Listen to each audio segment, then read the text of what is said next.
car is a 1967 911S. At one time I actually owned 5 of these, believe it or not. Back then, the S was just really another cool old car. It was nothing really special to some people, but to others, it was an iconic car because it was the first year that Porsche had taken the 2-liter motor that had been in the cars from 64 up to 67 with 130 horsepower.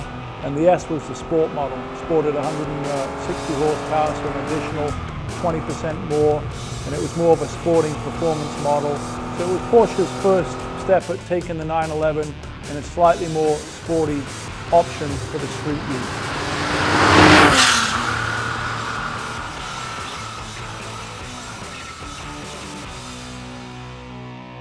You know, a lot of these early sort of short wheelbase cars had this reputation for being slightly twitchy, but I think that's back in the day. They were running on 4.5-inch skinny wheels with high profile tires and soft suspension. Once that's all dialed out, the car really comes alive, and it's a little bit of a giant killer. You know, it's running an aggressive tire compound. It's got upgraded brakes, race-inspired pads, vented discs all around. So it actually runs, drives, stops, shifts, and handles really, really well. It actually maybe could do with a little bit more horsepower in the motor just to give it a little bit more zing. We actually went through and upgraded all the suspension, 22 and 28mm torsion bars front and rear, and ran all fully adjustable spring plates and front strut bars and adjustable sway bars and stuff like that. So it was more of a performance-orientated build.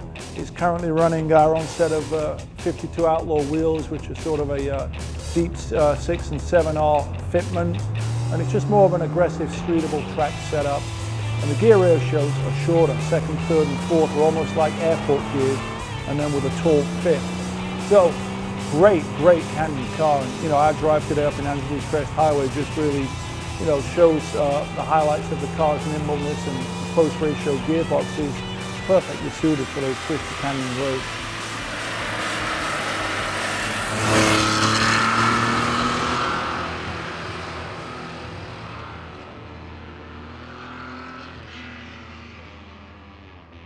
This was a numbers matching car. It still is a numbers matching car. When I bought it though, it actually had been flared out sometime in the late 70s, early 80s, and it was running turbo flares. So it was kind of a bit of an oddball looking car because it looked a little bit like an ST, but it was short wheelbase. And for me, it didn't really matter. I always liked building these sport purpose cars. I'm not such a purist that I was going to put the car back to its bone stock original format. So the destiny of the car was already set before I got it. It would sort of remain a sport purpose, track orientated car. To me, I love the way the car looks. It's that classic late 60s Monte Carlo rally, race-inspired sport purpose look. And so I just ran with that theme with the race-inspired decals and put the meatball number on the car because it is the 67. I wanted to add a little bit of my personality like I always do, so I swapped out the seats, put in some shield bucket seats, and then reskinned them in tartan-clad centers. You know, I painted the front hood red. I did add some drilled door handles, but ultimately I tried to show some restraint by not going full-blown build of R-inspired integrated turn signals and louvered deck lid. I thought the car was really cool enough in its somewhat stock appearance-looking format for a vintage race car of that era.